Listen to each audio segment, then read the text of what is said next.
We're back for part 2 of the Glowing in Tech podcast. Sponsored by Makers.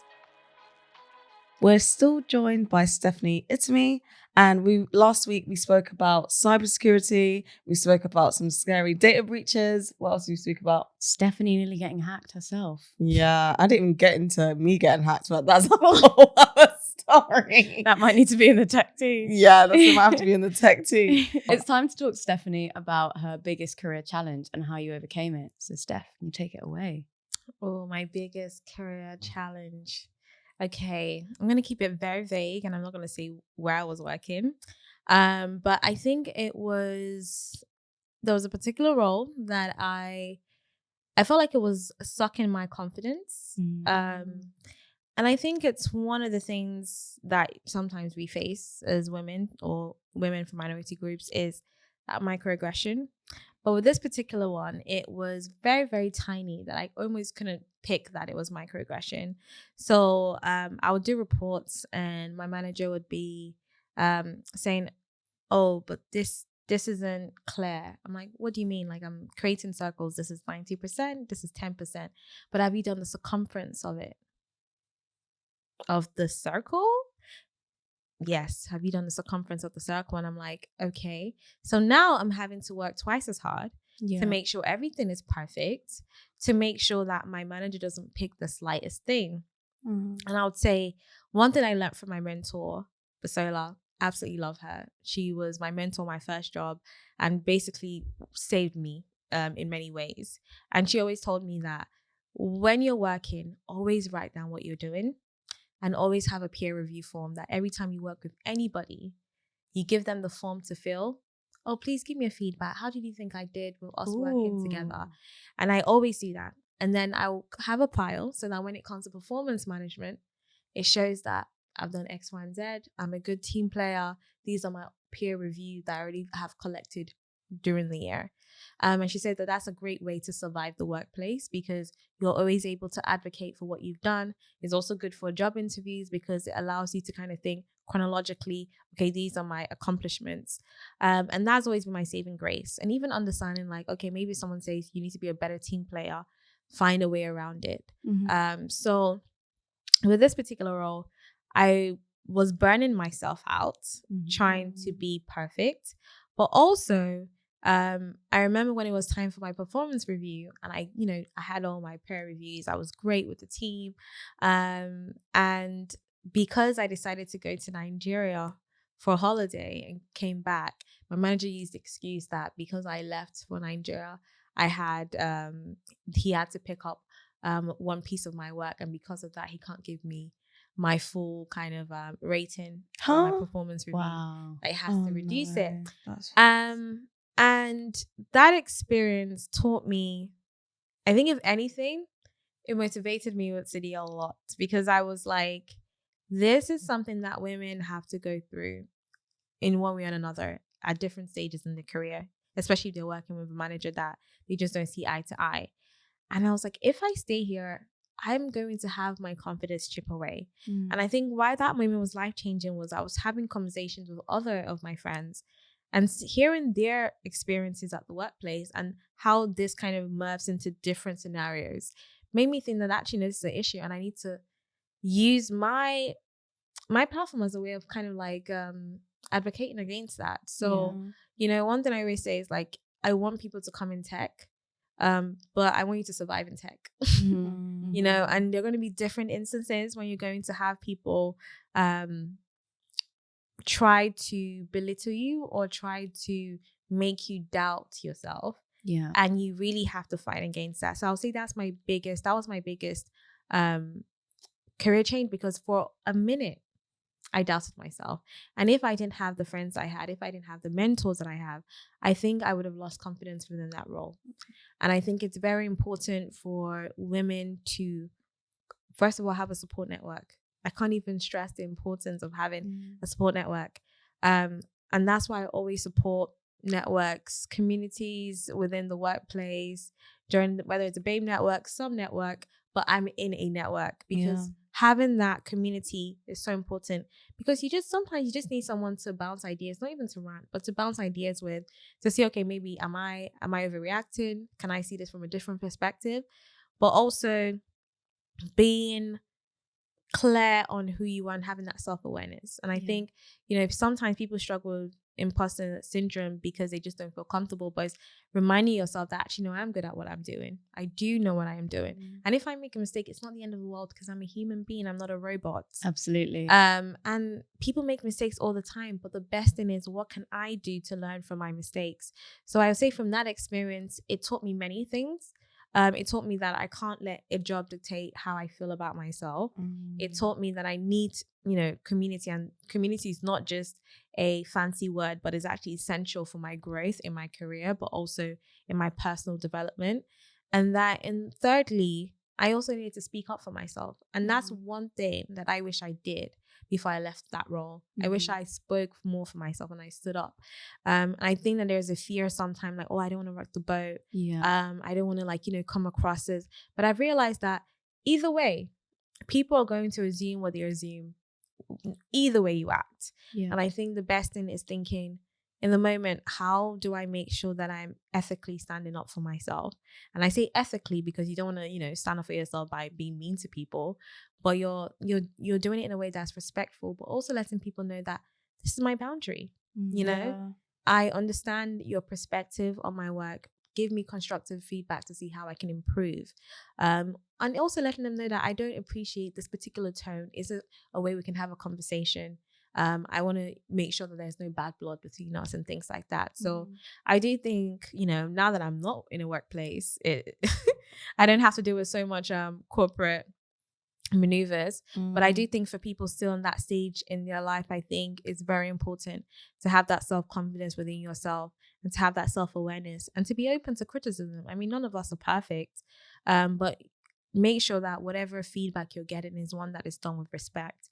I always say you don't have to like people you're working with, but everybody needs to respect who they're working with. And that respect should also come to you as well. No, and I think it's really important that you mention the kind of pivotal moment for you, recognizing that their criticism of you was not reflective of your abilities. And people can criticize beyond what is actually like reality, and in a way that is with the intention of like bringing you down. And kind of, I think it's great that you mentioned kind of taking feedback on board and getting peer reviews frequently. But then also there are some times that the criticism isn't always warranted and can be with like malicious intent. And that is when you need to advocate for yourself. For sure. You have to be an expert of yourself. People can guide you, they can give you advice, but you have to be an expert for yourself. And I think it's having that quiet confidence within yourself. And it takes time, I think I was able to get to that point from conversations I had, reflection of my own self, and just realizing that actually, no, I'm good at what I do. But just realizing that, okay, I'm good at what I do. I love this particular role. I think that was my favorite role, but I don't like this environment that I'm in. I need to move somewhere else. And it's nothing bad about it. It's just understanding like what environment works for you and what environment doesn't work for you. And being comfortable with that fact. But like I said, community is important and self-awareness is important, and confidence comes over time. It's not something that's built in a day. Some days you might still feel like, oh, I'm not doing things well, but that's fine. That's just the nature of life. But it's understanding at the core that actually you're okay. And sometimes when you look back and see, okay, I've done this and this, and you write down your accomplishments, it does give you that assurance that, okay, things are not too bad. I may be out of my depth right now, but I can always learn. Everybody started from somewhere. Yeah, exactly. And I like the fact that you reframe it in the way that like everyone, you don't have to have it all together. Like you don't have to know everything. And in those situations when someone's just nitpicking you and you feel like you have to be perfect, they're almost they're almost making you believe that unrealistic standard that you need to work towards. Like, to know the circumference of a circle, is it ever that serious? Like, do you know what I mean? Like, stuff like that. And sometimes we can internalize those beliefs that, oh, like for me to succeed in the workplace, I can't get anything wrong, which is only damaging to our mental health, because this is what I like to talk about, the importance of psychological safety. Because in those instances, one, it's just like you can burn yourself out, as we've spoken about before. But also it's just, oh gosh, I'm going on a tangent here because I'm just so like, it just drives me crazy when I hear just this annoying feedback that managers can do, and the damage it causes. Yeah. And especially when because sometimes I feel like, and this is my tech tea, by the way, sometimes I feel like, should I be advocating for women to step into this space knowing how challenging it can be for us in these kind of environments? Yeah. I know, isn't it? So, ooh. No, but that is my tech tea as well, because there was a time where I was like, I felt like a fraud, because I'm like, I'm encouraging people to do what I'm doing, but I hate what I'm doing. You know, and it really got to a point I was like, oh my gosh, I can't do any more speaking. I can't encourage because I'll feel like I'm a fraud. But it's taking a step back and saying, okay, what do I actually do? What do I like? What do I want to do? What do I like in this space? And understanding, okay, with that psychology, even with Sadia, it's like companies that we work with, you have to go for a diversity inclusion training. I have to understand, okay, what's your policy on it? Even when you're trying to advertise a job on our website, there are questions on how many people in your team, what's the diversity level currently, because all these things takes place. And I think with that kind of due diligence, and I think every company needs to have a due diligence, and every company needs to have, when they talk about, for example, if there's an issue of discrimination at work, what is the process? You know, who deals with that? Do you have a committee for that? Is the committee external to the managers?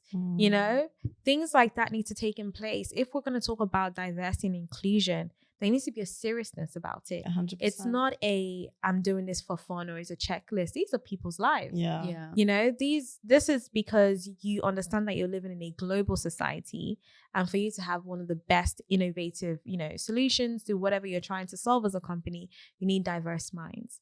And with people, there's always going to be issues, you know, human beings, there's always going to be some conflict here and there.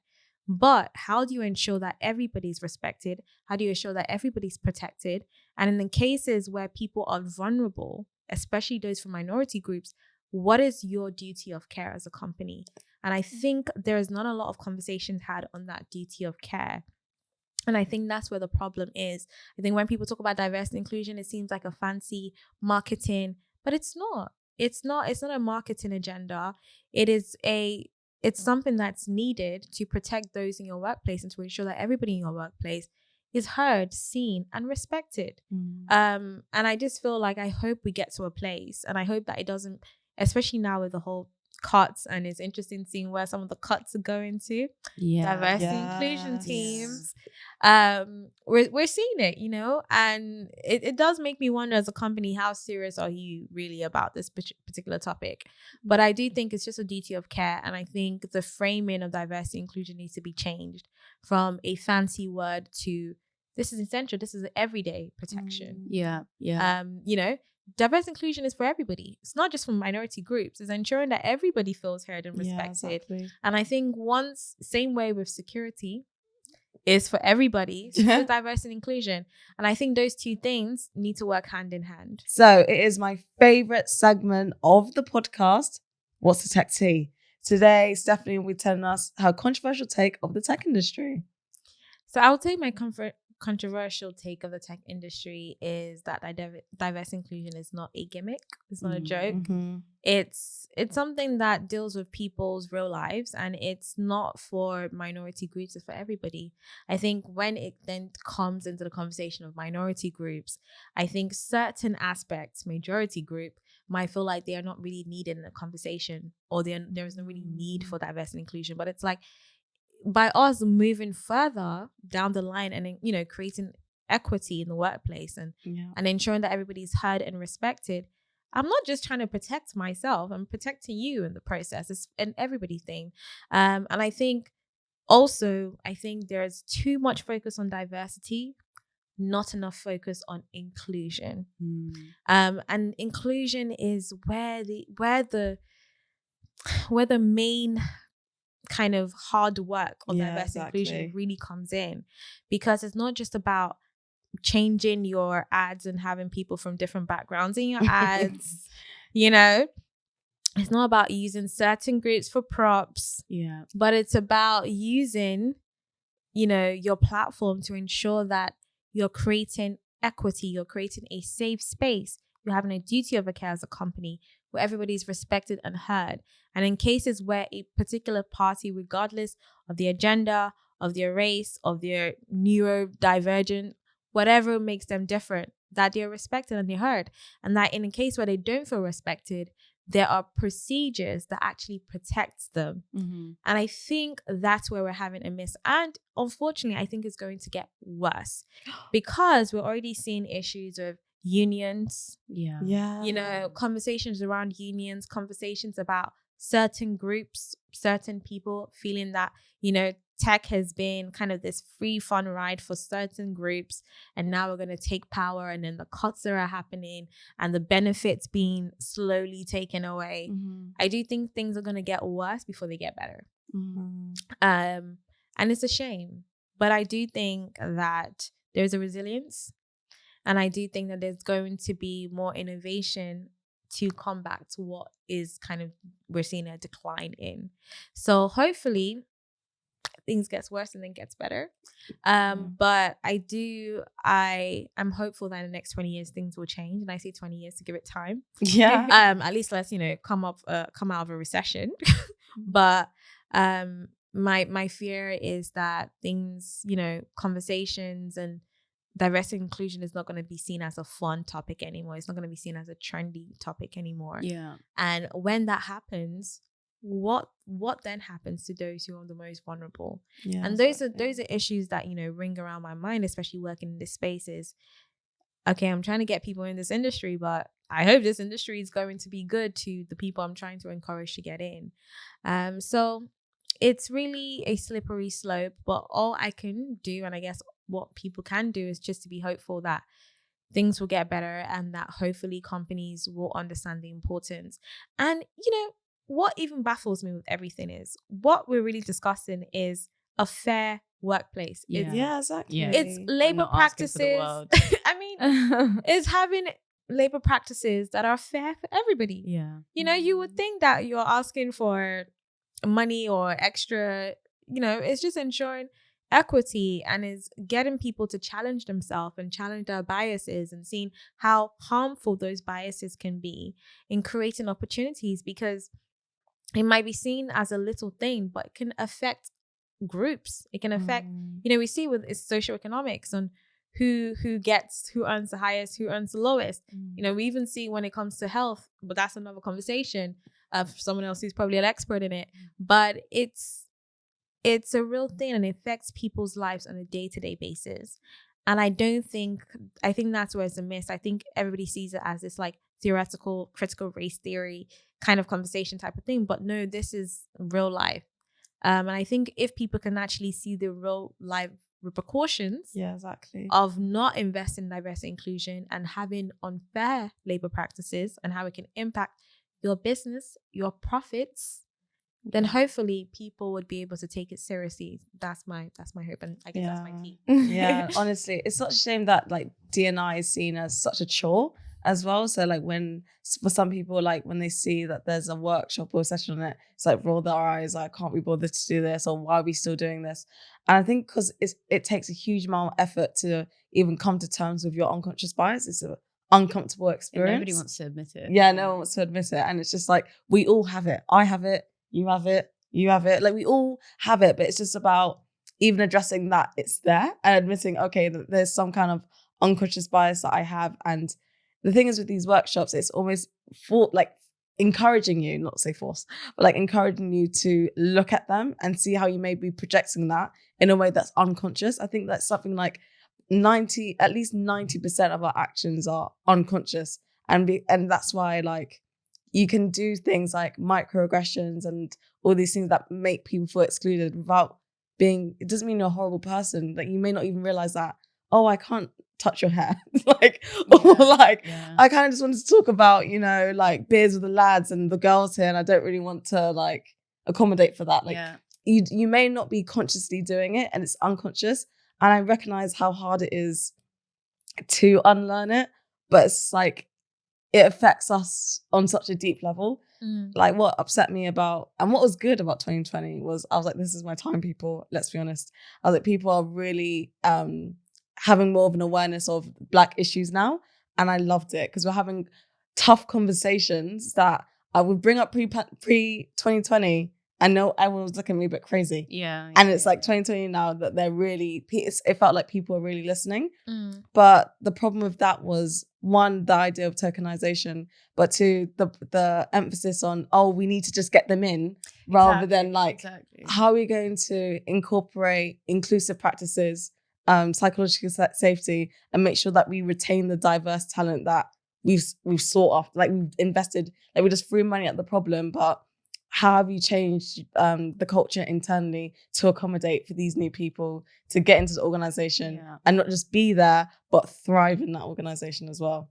For sure. I think, to be fair, before companies start thinking about diversity, they need to think about inclusion first. Exactly. And I think that's the order is diversity, then inclusion. I think it should be inclusion and diversity. Exactly. And I think by viewing it that way is understanding your culture. And, a lot of companies say, do you understand our culture? And I don't think a lot of companies even understand their culture. No.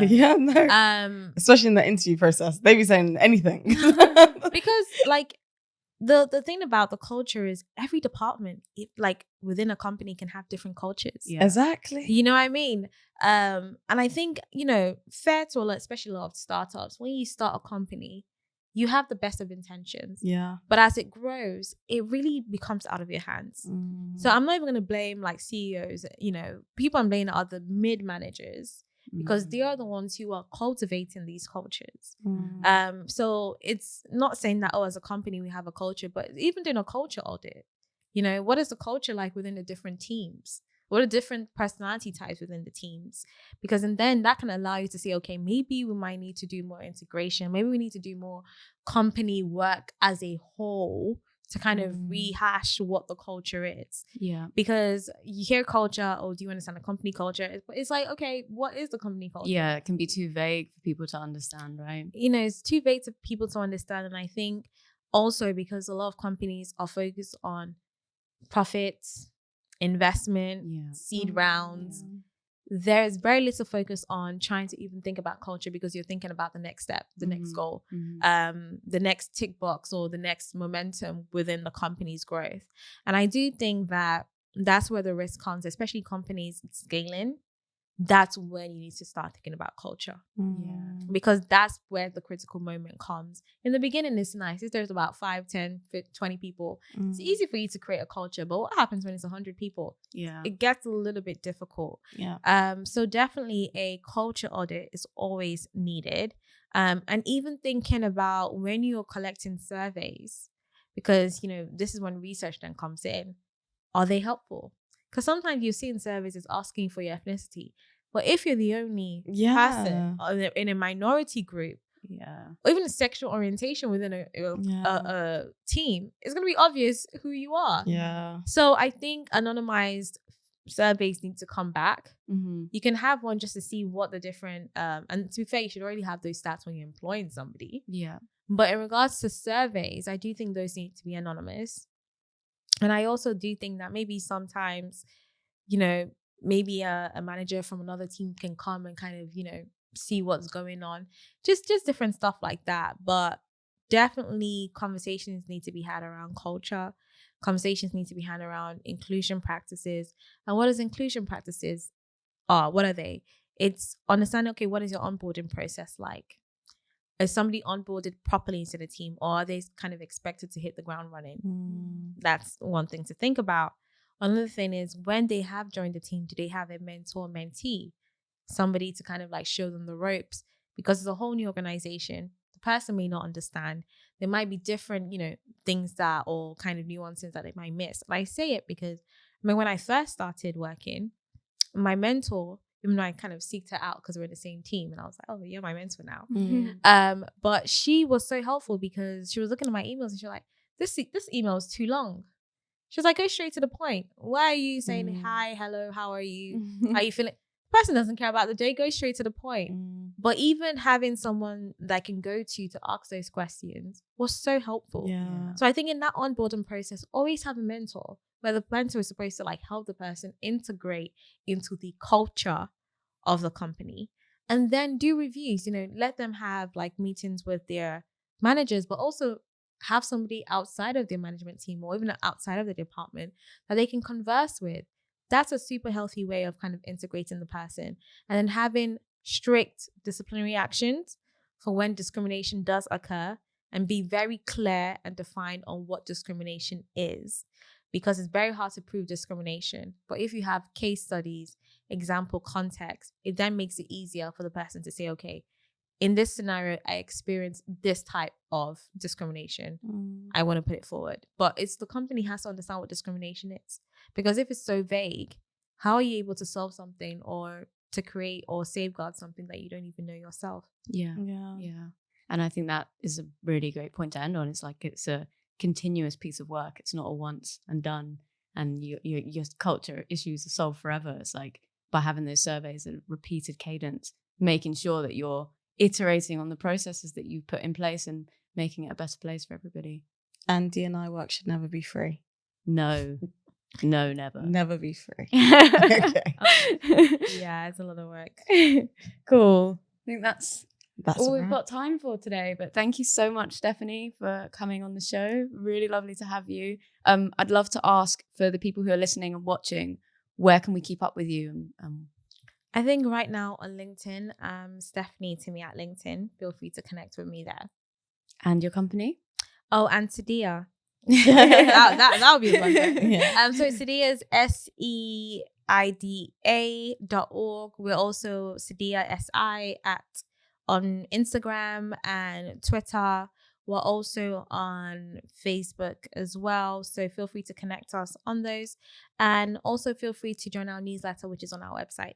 Fantastic. Thank you. So if you enjoyed this episode, let us know. Send us a cheeky email at hello@glowingintech.co.uk. Or you could tweet us. Or you can tweet us at glowingintech. Or you can message us on Instagram at glowingintech.